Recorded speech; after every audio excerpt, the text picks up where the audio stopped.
Pernahkah kalian merasa kalau dulunya kalian sempat menonton sebuah film animasi, cuman kalian gak menonton film tersebut sampai habis, namun kalian mengingat film itu memiliki kualitas yang sangat bagus dan berpikir bahwa ini film bisa dikatakan sebagai mahakarya. Tetapi ketika kalian ingin mengingat film itu kembali, kalian malah sadar bahwa kok nih film malah kagak ada yang ngomongin lagi ya? Kayak seolah-olah nih film tuh udah dilupakan oleh banyak orang. Yap, hal ini gue rasakan kepada salah satu film animasi yang berjudul The Legend of the Guardian of Ga'Hoole.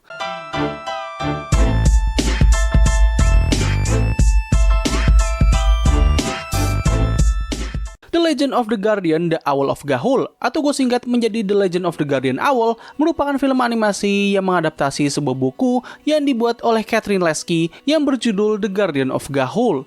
Nah, film ini sendiri diproduksi oleh Warner Bros. Dan disutradarai oleh sosok yang dulunya bertanggung jawab dalam membuat DC Cinematic Universe, yaitu Zack Snyder.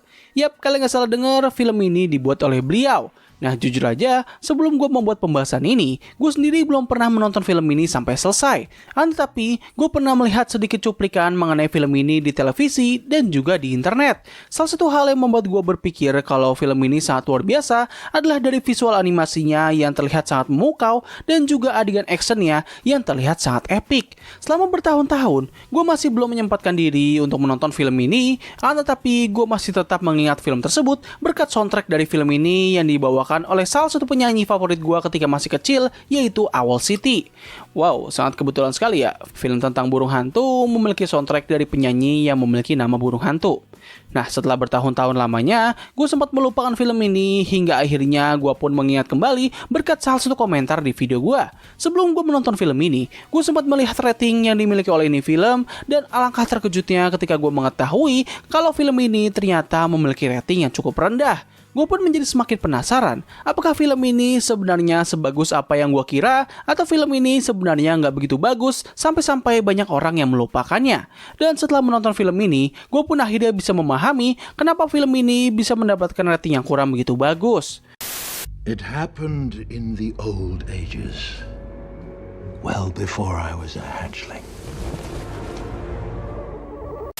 So, The Legend of the Guardian Owl bakal menceritakan konflik antara kedua kubu, yaitu kubu jahat dan juga baik yang berusaha memperebutkan kekuasaan atas semua ras burung hantu.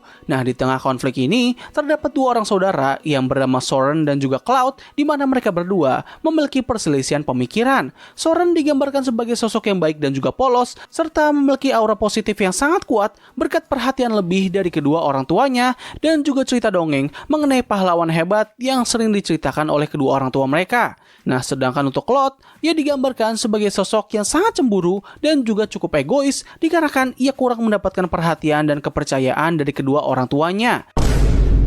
Nah, pada suatu hari ketika mereka berdua jatuh dari sarang mereka, keduanya diangkut oleh dua ekor burung hantu jahat yang membawa mereka menuju markas dari pihak antagonis. Dikarenakan mereka memiliki pemikiran yang berbeda, keduanya pun akhirnya juga menempuh jalan yang berbeda juga. Soren memutuskan untuk kabur bersama dengan teman barunya menuju markas dari pihak yang baik, sedangkan untuk Cloud, ia lebih memilih untuk bergabung dengan pihak yang jahat karena di sini ia mendapatkan perhatian yang selama ini ia cari dan ia dijanjikan akan menjadi sosok yang hebat. Puncak dari perselisihan ini terjadi pada sebuah pertarungan yang hebat antara kedua pihak ini di markas sang antagonis. Secara premis, film ini sebenarnya memiliki jalan cerita yang cukup simpel dan berjalan lurus.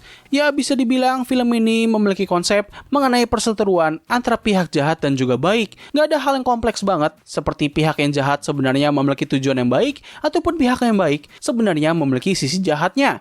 Semuanya berjalan dengan lurus dengan dunia yang hitam dan putih.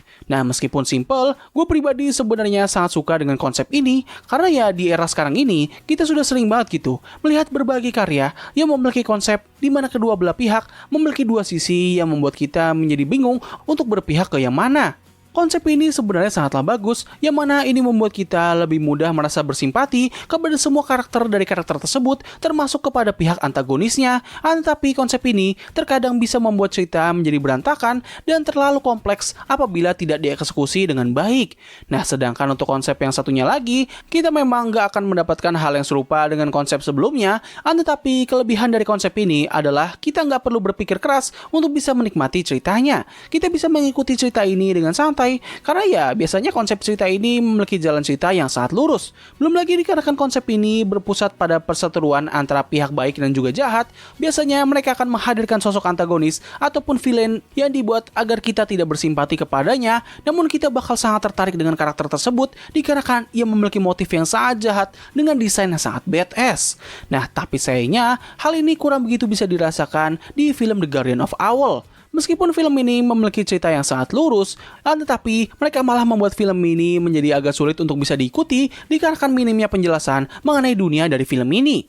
Yes, dengan kata lain, film ini memiliki pembangunan dunia yang kurang begitu baik. Sebenarnya mereka sudah memberikan konteks mengenai apa yang terjadi kepada dunia dari film ini, namun sayangnya mereka hanya menjelaskannya lewat dialog saja. Hal ini jelas akan membuat orang-orang yang menonton film ini namun kurang begitu memahami bahasa Inggris pastinya bakal kesulitan untuk bisa mendapatkan gambaran dari dunia yang sedang mereka bangun.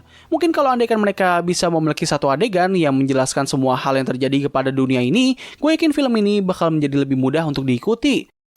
Oke, sedikit tambahan. Jadi pada saat gue sedang mengedit video ini, ternyata gue menemukan bahwa terdapat deleted scene atau adegan yang dipotong dari film ini. Adegan tersebut adalah opening atau bisa dibilang sebagai prolog dari film ini yang menjelaskan mengenai apa yang terjadi kepada film ini lewat adegan di masa lalu. Sangat disayangkan sih adegan ini harus dipotong karena ya tuh adegan bener-bener keren banget sih. Aduh, siapa sih ini pihak yang memotong video tersebut? Untuk penggambaran karakternya, gue pribadi sangat suka sih dengan konflik antara Soren dan juga Cloud. Menurut gue, ini adalah salah satu daya tarik terbesar yang membuat film ini menjadi sangat menarik untuk ditonton.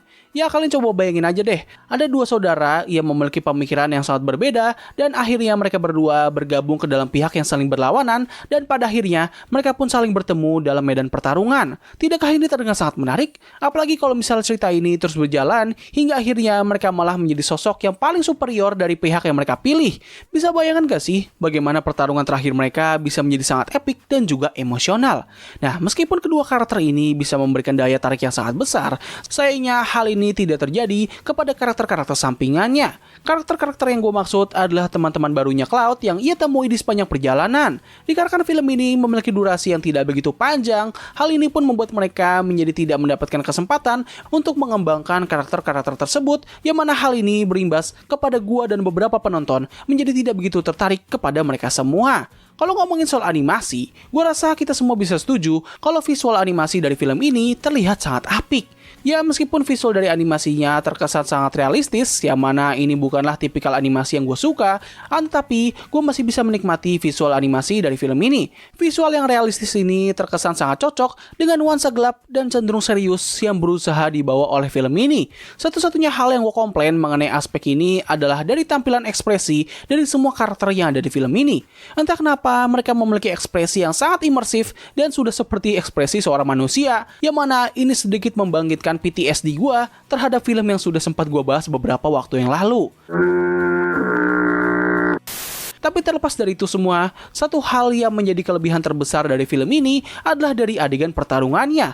Bisa dibilang, ini adalah aspek yang membuat film ini cukup diingat oleh beberapa orang, termasuk gue pribadi. Yes, film ini menghadirkan banyak sekali pertarungan yang sangat memukau dengan nuansa yang sangat intens.